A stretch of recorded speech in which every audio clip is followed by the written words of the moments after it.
Have you ever felt like a mentor gave you advice that seemed too basic, too beneath you, or even a little insulting?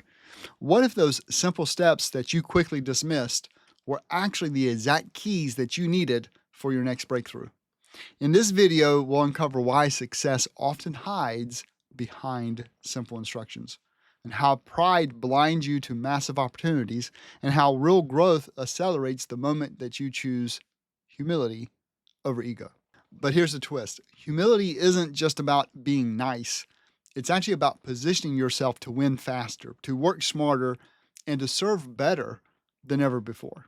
So let's unpack Naaman's journey and discover the hidden enemy of success that could be holding you back right now. You see, when Naaman arrived at the prophet's door, he had expectations, big ones. See, he was a leper. He had a major disease. I mean, this is a disease that, not to get too graphic, but like body parts would fall off. It was a terrible, terrible disease. It was highly contagious. And yeah, people were pretty much outcast once they got this disease. So Naaman, sitting at the prophet's door, imagine a dramatic ceremony, some grand display where the prophet would wave his hand, call on God, and instantly heal him. I mean, that's how miracles should look, right? But instead, Elisha, the prophet, he didn't come to the door. He sent a messenger. And the message was this: go wash yourself 7 times in the Jordan River and you'll be healed. Simple, almost too simple. And Naaman, he was furious. This was not what he expected. It seemed small, even insulting for a man of his status. Therefore, he turned away in anger. He was ready to abandon the healing, even though he desperately needed it. And he did it just because it didn't seem impressive enough. Now, Naaman, he was a commander. He was a leader. He was a man who achieved great things. But despite all of his success, he faced a problem he couldn't fix on his own. When he finally found the answer, it looked like nothing he expected. It was simple, and it was humbling, and at first it offended him, so much that he almost walked away from his own miracle. Now, fortunately, he had some servants with him who were like, if he asked you to do some great thing, wouldn't you have done it? So I want you to think about this in your own business. How often have you dismissed simple advice because it didn't feel big enough to match your problems? Someone says, follow up with leads consistently. Someone says, narrow down your offer. Someone says, ask better questions instead of assuming you know what the client needs. You nod politely, but inside you think, I already know that. But knowing isn't the same as doing, and doing the simple things consistently and humbly often is the actual miracle you need in your business. So the problem is we won't complicate it because complicated feels valuable. Therefore, when an answer looks too easy, our ego whispers, man, this can't be right. This can't be it. And that's where so many freelancers and service-based business owners, they get stuck. Not because they lack talent, but because they reject simple but powerful instructions that can actually change everything. And if the account of Naaman here teaches us anything, it's this: the greatness of a result is not measured by the complexity of the instructions. So, because you can experience breakthrough results in your business, you have to be willing to trust simple steps, even when they don't match the grand, complicated plan that you may have imagined. In fact, especially then. There's a deeper danger hiding underneath this temptation to dismiss the simple. And it's something that doesn't just block you, it actually blinds you. You see, Naaman didn't just struggle with the simplicity of the instructions. He struggled with where he was told to go. You see, the Jordan River, it wasn't impressive. It wasn't known for its purity or its prestige. And in Naaman's eyes, it was common, it was beneath him, it was dirty, and it actually cost him time to get there. He even said, aren't the rivers of Damascus better than all the waters of Israel? So his pride told him, this place is too dirty. I deserve better. I could have saved myself a lot of time and washed a nice river back home, basically. Therefore, he almost missed the opportunity that was standing right in front of him. Not because the opportunity wasn't real, but just because he didn't like the form of it. that it took. He didn't like the way that it looked. And in business, pride works the exact same way. You might think, that client is too small for me. Or work, it's beneath me. Or I'm too good to do cold outreach. Or that feedback right there, that's not worth listening to. Or that strategy can work for others, but not for me because I'm different. You see, pride has a sneaky way of turning opportunities into obstacles. It blinds you to good advice and it filters everything through, I already know best. And therefore, instead of asking, how could this help me? You unconsciously ask, why doesn't this fit my expectations? And worse yet, pride often shows up dressed like experience. You've been doing this a while. You know your craft, you've seen what works, but that's exactly when pride is most dangerous because it's subtle. It feels like confidence, feels like expertise. However, it can quietly harden you against new paths and new friends, new possibilities. See, Naaman's pride almost cost him everything. And your pride, if it's left unchecked, can cost you the next level of your business because opportunities rarely look the way you expect them to. They often come wrapped in humility. Therefore, if you're only willing to accept opportunities that match your ego, you'll reject the very thing you've been looking for. The story of Naaman isn't just about a healing, it's about a man who had actually laid down his pride before he could pick up his miracle. And if you're willing to do the same, there's something even better waiting on the other side.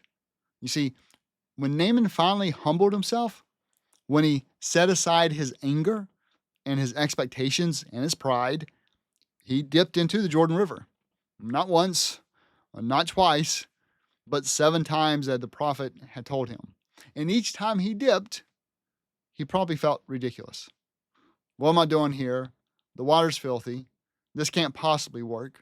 You know, he was aggravated at the fact that the prophet himself didn't talk to him and tell him this message. He sent it by a messenger, by a servant. But even though he had all that, he stayed with it. Therefore, on the 7th time, something changed. His skin was restored and he was made whole. In fact, the Bible actually says that his skin became like a child's. So this old man had like fantastic skin, like that of a kid. Now, let me be clear here that water didn't have any kind of healing power itself. The Jordan River isn't magical. It was Naaman's humility and his faith to follow through that unlocked his miracle. And in business, the same principle holds true. It's not that following up with leads is magical. It's not that asking better questions transforms clients by itself. It's not that refining your offer automatically triples your revenue, but it's the posture behind the action. See, when you operate from humility, you position yourself to learn, to adapt, and to win. And not just to win, but to win faster and to win with less stress. Therefore, when you stop trying to dictate every single outcome and instead you start seeking to understand and to serve your clients, that's when everything shifts. You see, humility makes you ask, what can I learn from this situation? It makes you ask, what assumptions might I need to let go of? And it makes you ask, how can I serve better today and not just look smarter? You see, pride builds walls, but humility, it builds bridges. And in business, bridges are what move you faster towards growth, towards opportunity, and towards impact. Humility does not mean that you lack confidence. It means you have enough security to stay open, to stay curious, and to stay agile, no matter how much you think you already know. You see, the real shortcut isn't more hustle, more striving, or more impressive tactics. It's actually surrendering your pride and obeying the simple, clear steps in front of you. The question isn't whether there's a miracle waiting for you. The question is whether you're humble enough to receive it. So, what does your business need? Now, before we move on, it's important to clear up a potential misunderstanding.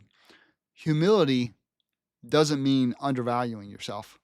It doesn't mean charging less because you're being humble. In fact, real humility gives you the confidence to charge appropriately. You don't charge based off what you feel you deserve. Instead, you charge based on the real, measurable value that you can deliver to your clients.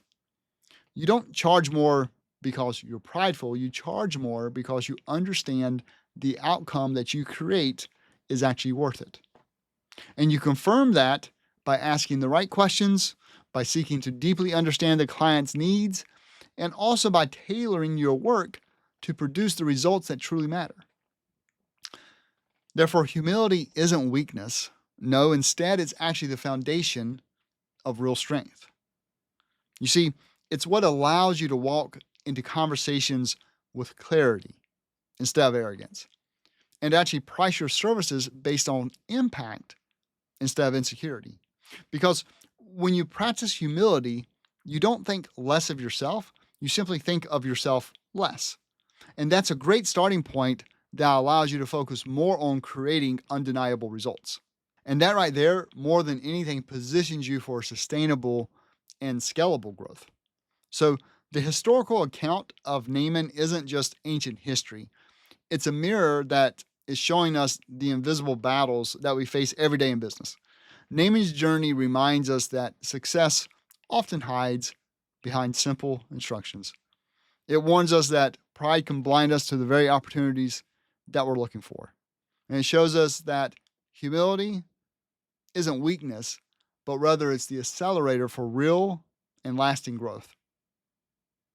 So, if you want to double your revenue, work with better clients, create more freedom in your business, it won't come by knowing everything. Instead, it will come by staying teachable. It will come by asking better questions.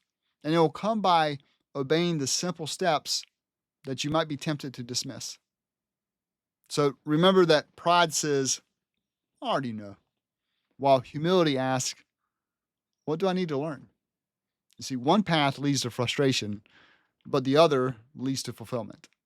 Now, if you found today's lessons helpful, there's the next step here I'd like you to take.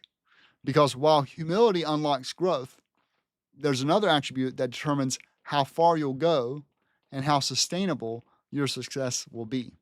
In the next video, The Prophet's Profit, I'll reveal the single most important attribute you must master if you want to win long term in business. It's something that almost nobody talks about, but it changes everything. So go ahead and watch it. You can click on it right here, The Prophet's Profit. Go ahead, you can do it right now. And you'll be closer to a breakthrough than you think. So I'll see you in the next video.